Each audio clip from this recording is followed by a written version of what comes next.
আসসালামাইকুম, কেমন আছো প্রিয় শিক্ষার্থী বন্ধুরা?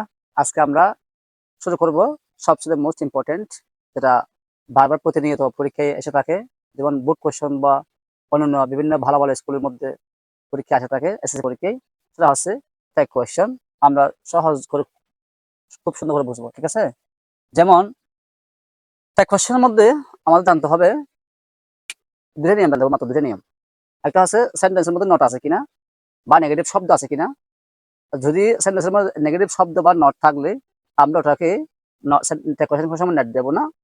যদি আমরা সেন্টেন্সের মধ্যে ট্যাগ কোয়েশ্চেনের মধ্যে আনসার করার সময় নেগেটিভ শব্দ বা নট থাকলে নট দেবো না, নেগেটিভ শব্দ বা নট না থাকলে নট দেবো। শুরু করা যাক, কথা না বাড়িয়ে। যেমন আমি একটা সহজ উদাহরণ দিচ্ছি, হি ইজ এ স্টুডেন্ট। একদম শুরু থেকে করতেছি। এটা একটা সেন্টেন্স, এরকম থাকবে। প্রথম আমাদের কাজ হচ্ছে এটা কোন ধরনের সেন্টেন্স।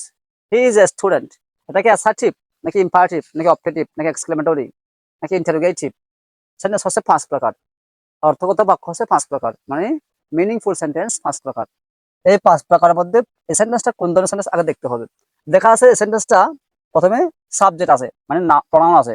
যে সেন্টেন্সটা নাউন বা প্রনাউন দিয়ে শুরু হবে সেই সেন্টেন্সটা হচ্ছে অ্যাসার্টিভ সেন্টেন্স, লাস্টে কমা বা ফুল স্টপ থাকবে, ঠিক আছে?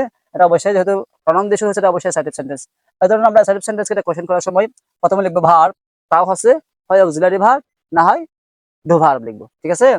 কিন্তু এখানে দেখা যাচ্ছে অক্সিলারি ভার্ব আছে, তাহলে অক্সিলারি ভার্ব থাকলে আমরা এটা লিখে দেবো ইজ, আছে ইজ লিখেছি। এখন এসএনএস এর মধ্যে কোনো নট বা নেগেটিভ শব্দ নেই, তাই আমরা নটটা দিয়েছি, তাও সংক্ষিপ্ত আকারে ইজন্ট। এখন কি লিখবো? এখানে আমরা আনসার লিখবো শুধুমাত্র দুটো ওয়ার্ড লিখবো। যদি নট না থাকলে নট দিতে হবে, নট সহ 3টা ওয়ার্ড লিখতে হয়। তাহলে এখন দুটো লিখেছি, ভার্ব লিখেছি, নট লিখেছি। লাস্ট লিখবো আমরা সাবজেক্ট, তাও লিখবো প্রনাউন আকারে, ঠিক আছে? এখানে তো অবশ্যই প্রনাউন আছে সাবজেক্ট, সেটা লিখবো হি। হয়ে গেছে, isn't he. He is a student, এটা কোশ্চেন করলে ইজন্ট হি। আমি একটা লিখতেছি আর একটা সেন্টেন্স লিখতেছি, যেমন I M a good boy. এটাকে আমরা একটা কোশ্চেন করে কি হবে, এই অক্সিলারি ভার্ব আছে এটা বসবে আগে, তবে সব অক্সিলারি ভার্ব চেঞ্জ হয় না, কিন্তু এই এমটা চেঞ্জ হয়ে যাবে, এমটা আর হয়ে যায়। এখানে কোনো নট নেই, তাই নট দিয়েছি, এন্ড অ্যাপোস্ট্রফি টি দিই, তো সাবজেক্ট আছে আই। হয়ে গেছে, আরএন্ট আই। এখন আমরা নাম্বার 3 লিখবো, we are teacher. We are teachers, এটাকে আমরা একটা কোশ্চেন করলে এই ভার্ব বা অক্সিলারি ভার্বটা আমরা আগে দেব, আর লিখেছি। এখানে কোনো নট নেই, তাই নট দিয়েছি, আরএন্ট এই সাবজেক্ট হচ্ছে উই। হয়ে গেছে। এখন নাম্বার 4 হবে যে কি, she was a she was a mad. সে একজন পাগল ছিল, এটাকে কি হবে তোমরা করবা, ঠিক আছে? এখন দু ভার্ব দিয়ে করি, এগুলো সব হচ্ছে অক্সিলারি ভার্ব দিয়ে করেছি। এখন আমরা করবো অক্সিলারি ভার্ব নাই এরকম করব। যেমন 5 নাম্বার, মাই টিচার টিচেস,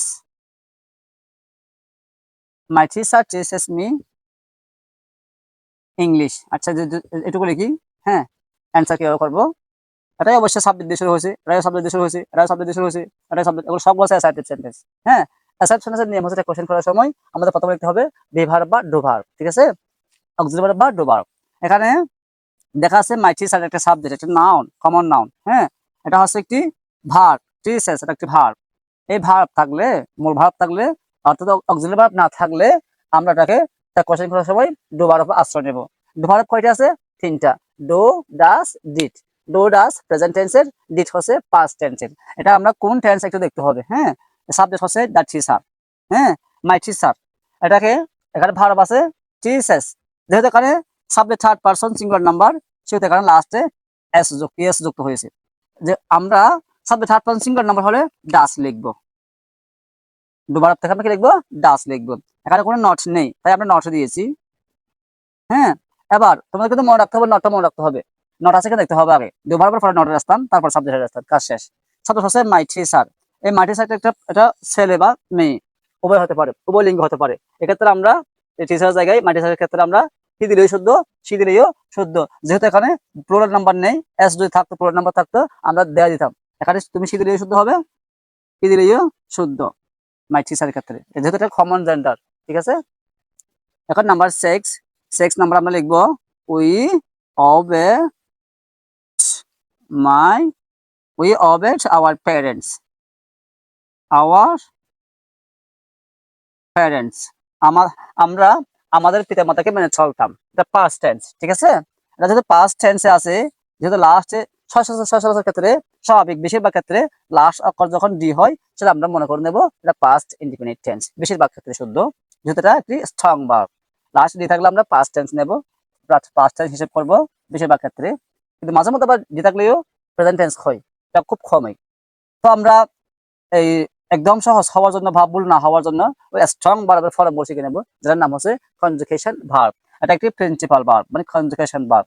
এরকম থাকলে পাস্ট টেন্স যদি হয় আমরা ডু ভার্বটা ডিড নেব, ঠিক আছে? ডু ভার্বটা কি নেব? ডিড। তারপরে এখানে কোনো নট নেই, তাই নটে দিয়েছি ডিডন্ট। শব্দ হচ্ছে উই, ডিডন্ট উই, হয়ে গেছে। নাম্বার 7টা দেখো, যেমন মনে করো দা পিপল লিভ হেয়ার, লোকজন এখানে থাকে, লোকজন এখানে থাকে। তাহলে এটা হচ্ছে প্লুরাল নাম্বার, বহুবচন, তাই না?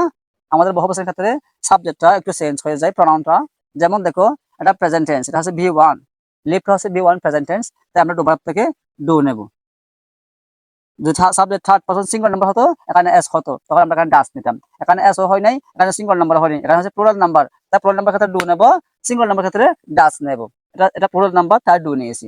এখন ডুর পর হবে যে নটের স্থান, এখানে নট দিয়েছি ডন্ট, ঠিক আছে? সাবজেক্ট হচ্ছে দা পিপল, পিপলের জন্য যদি এটা প্লুরাল নাম্বার আমরা দে লিখবো, প্লুরাল নাম্বার হলে কি লিখবো? দে লিখবো।